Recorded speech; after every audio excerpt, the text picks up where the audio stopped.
Chismis Gabagalitas! With Tita Cora and Kapitana Sisa. Same, pero iba! We are number 106.7 Energy FM. Panggawag mong sabihin radyo, sabihin mo. Diba na nakakaloka to the highest level? Eh, syempre sa ngalan pa rin ng aking partner, si Tita Cora, na bukas ay makakapiling yun na, promise. Bakit kanyo? Dahil ako naman po bukas ang wala. Wala po ako bukas. Alam nyo kung bakit. Dahil tayo'y a-attend para makipag-rubbing elbow, diba? Sa 69 candidates ng Miss Universe Philippines yan. Diba? Na nakakaloka. Eh, hindi pa pwedeng dalawa kaming wale. So, diba? So, bukas siya naman ang papasok, ako naman yung wala. Nakakaloka. Well, bukas po, nakahanda na po ako magbikini. Ganon. Siyempre, babatalo ba ako doon sa mga merlot? Hindi, Bakit ba ako nagpapapayat? Diba? Siyempre, gusto natin ang, alam mo yun, na stunning body niya, diba? Yung mga curves na ganyan. Pero kung magpapatalo tayo sa mga merlot, ay hindi, diba? Brasuhan to Titulo ang ating pinaglalabanan. Amphi! Nakakaloka, diba? Oy, gusto ko lang muna bigyan ng daan kasi kanina, diba, binalita natin yung tukol kay Catherine Bernardo na meron na nga daw love life ngayon. Ay, nako, meron isang galit na nagngangalang Normelita Valles, diba? Sabi daw niya, ginagamit lang daw kasi yung mayor na yun si Catherine. Diba? Kasi nga, diba, syempre, election period, kailangan sumakay, kailangan gumawa ng ingay. At may mga ni-name drop siya, mga naging babae daw, di umano. Andyan yung Mika Reyes, Kim Chiu, Ashley Ortega. Ay, talaga nga naman. Hindi ka naman masyado nakasubaybay sa buhay ng mayor na yon. At alam mong lahat ng mga na-involve. Ako nga sa TikTok nga lang ko siya nakikita diba? Na nakakaloka. Pero kumalma ka, ang init ng panahon, diba? Baka naman ano mangyari sa'yo, masyado kang galit na galit kay mayor. Ano mang ginawa sa'yo? Na nakakaloka. But anyways, diba, na nakakaloka yan, diba, ng bonggang-bongga. Ay, etong chika na aking nasagap, kaya kumapit kayo ng husto, hindi ba? Ay, eto na nga, diba? Kasi parang kung matatandaan naman natin about kay Maris Racalto tsaka kay Anthony Jennings, ilang buwan na nakakalipas, diba? Buhat ng sila ay masadlak sa isang iskandalo kung saan nagsimula sa screenshot. Diba? Nakamuntigang bumuwasak ng kanilang karera, hindi ba? Bilang mga artista, diba? Kasi sila ngayon ang parang tinitingalang love team ng bonggang-bongga, diba? Pero, eto na nga na nakakaloka, diba? Bakit hindi ko makita yung Facebook Live natin? Diba? Pakiano nga, B? Ayan. So, eto na nga, diba? Sabi ng ilan ngayon, diba? Dahil nga doon sa, alam mo yon sa ex-girlfriend na si Jam Villanueva. Hindi po si Jam Ignacio. Kasi si Jam Ignacio, iba yon. Yun yung ang bugbog burna sa, sa SLEX, diba? Pero etong Jam Villanueva, ito yung ex-girlfriend na siyang tinuturong nagpasimula ng mga screenshot kung bakit nga ba nalaman ng madlang people ang lihim na relasyon ng dalawa behind her back. Kaya lang, parang sa nangyayari sa karera ngayon ni Maris Racal at ni Anthony Jennings, mukha yatang hindi umubra, diba? O di naman kaya inabaliwala na yung pinaplano sanang pangwawasak sa career ni Maris Racal at Anthony Jennings dahil nga 'di ba ngayon alam naman natin na umaalagwa na muli ang kanilang mga career, 'di ba? Sa incognito nga lang, 'di ba? Most watch sila, although madami sila nandoon, pero isa din sila sa inaabangan dahil nga syempre andun na naman yung kanilang mga punchlines na pamatay na talagang nga naman kinagigiliwan ng mga tao. Pangalawa is, 'di ba? Marami nagsasabi na sayang kasi yung pelikulang ginawa nila yung Social Climbers is sa Netflix lamang ipinalabas na sana dapat sa on-screen sana. Or kasi sinasabi siguro ng ilan na kung bakit nga ba ito napunta sa Netflix at hindi sa mga sinihan. Baka kasi tinatansya muna nila kung ano ang magiging, ano mo yun, reaction ng tao, kung ano magiging kagat ng tao, 'di ba? Kung ito ba'y tatangkilikin. Nagna-number 1 siya sa Netflix, 'di ba, na nakakaloka. Patunay lamang na balewala at wala ng bearing yung paninirang lumabas tungkol doon sa ginawa nila before, 'di ba, na sa nangyari. Na alam naman natin na hiningi naman nila ng tawad yan sa publiko, 'di ba? Publicly nag-apologize sila. Parang si Jam Villanueva lang ang hindi publicly nag-apologize, 'di ba? Na ewan, kasi 'di ba parang pinalalabas nila dati siya ang biktima, pero yung pala siya yung culprit. 'Di ba? Na siya pala yung may intention na wasakin ang karera ni Anthony Jennings, pero hindi siya nagwagi. Bagkus ngayon ang mga tao ay talagang tinatangkilik na ang maton muli, na muling umaarangkada at baliwala na siguro yung nangyaring, alam mo yun, iskandalo. Kasi sabi nga nila, everyone deserves a second chance, 'di ba? Sabi nga nila, wala yun sa iskandalong kinasangkutan eh, 'di ba? Dahil sila mismo, the reason why tinatangkilik sila is unang-una, magagaling sila mga aktres at aktora.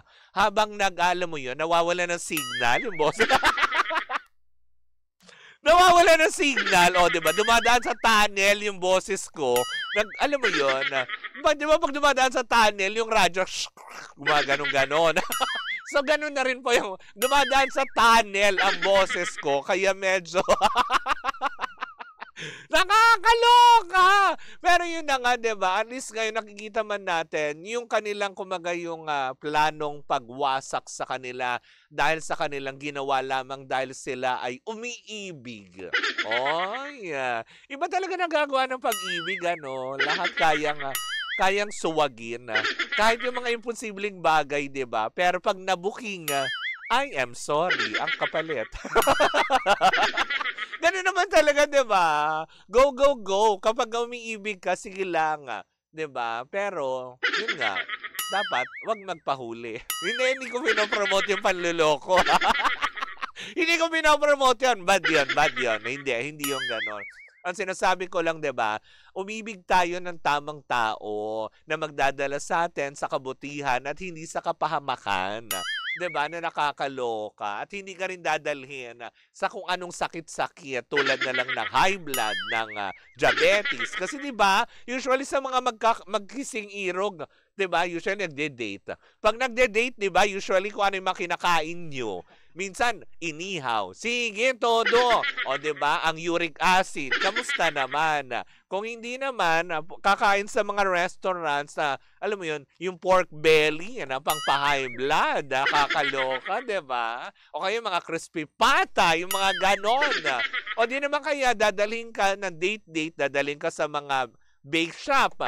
So wala kang ginawa kundi kumain ng mga matatamis, diabetes naman.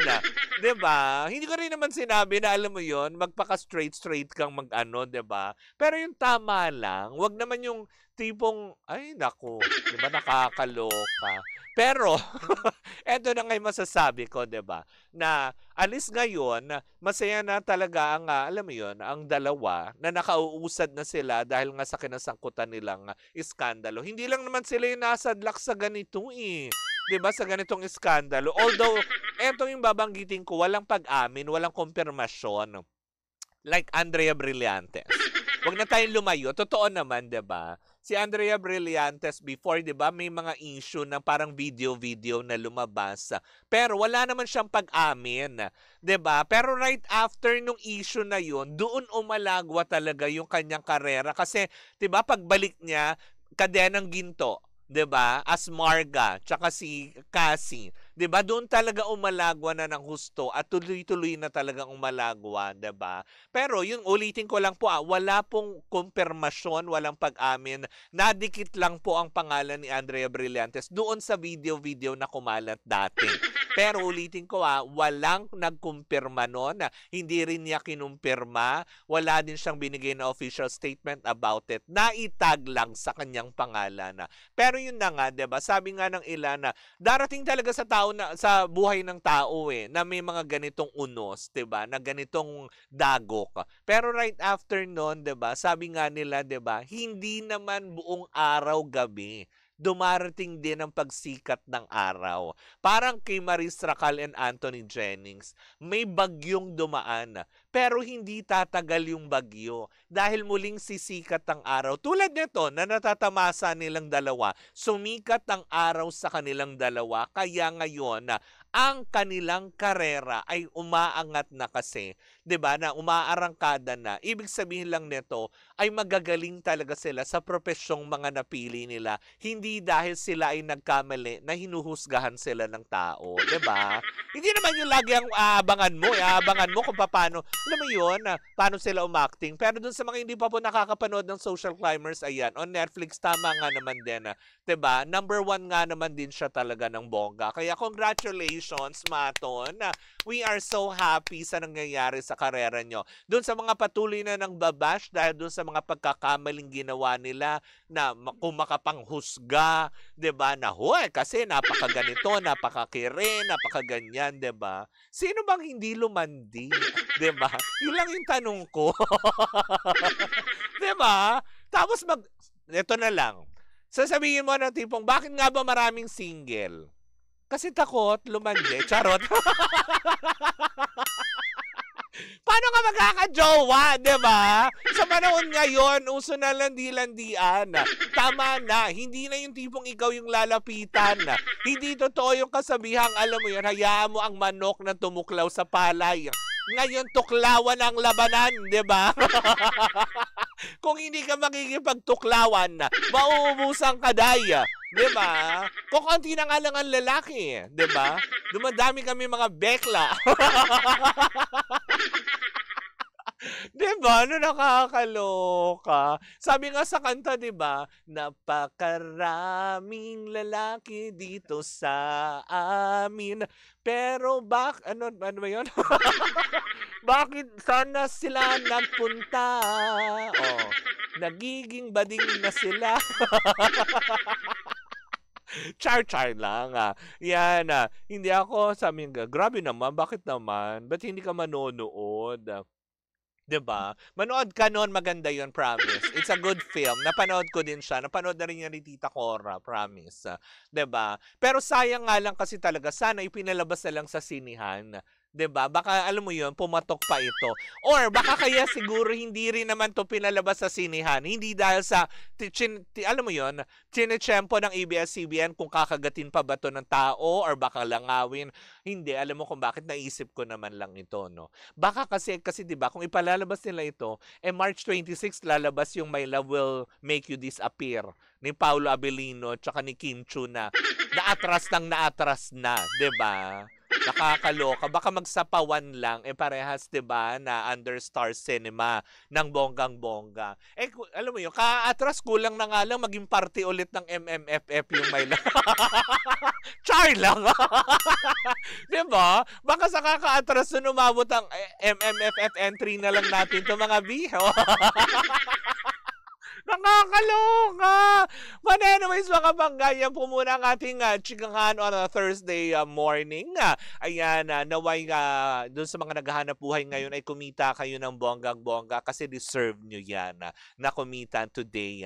Hindi man ang bongga, pero nang sapat lang para sa pang-araw-araw natin, ay pagpapasalamat pa rin natin yan araw-araw sa ating Panginoon, hindi ba? Well, in the meantime, mga bangga, ako muna yung magpapaalam. See you all on Monday. Tomorrow po, gaya ng sinabi ko kanina, wala po ako dahil bukas po ay kabilang ako sa hanay ng 69 candidates ng Miss Universe Philippines, diba? Of course, diba? Powered by Bingo Plus, Bingo sa saya, plus sa panalo. O, diba? Ganun-ganun yun. Wala naman mga pangga, ayan. Maraming salamat po sa inyong pag-antabay sa mga, ayan, alam mo yan, nag-drop by. Wow, drop by! Na nag-watch lang, o, diba? Sa 42,000 in fairness, Sa mga nanonood by our social media platforms, sa magandang araw po sa inyong lahat dyan, lalo kay Alfonso. Ayan, hello po sa inyong lahat. Kay Ochi Mendoza, hello po sa inyong lahat. Muli po ako po si Kapitana Sisa sa ngalan ng aking partner, si Tita Cora. We are still same, pero iba! Tuloy-tuloy pa rin po ang ating tugtugan. Siyempre, dito po lamang yan sa number 106.7 Energy FM. Panggawag mong sabihin radyo, sabihin mo Energy!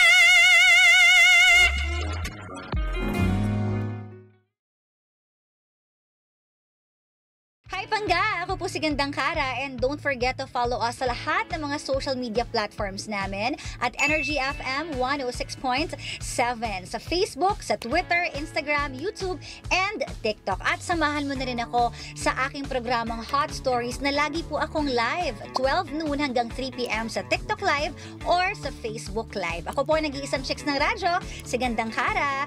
Pangga, wag mo sabihin radyo, sabihin mo Energy!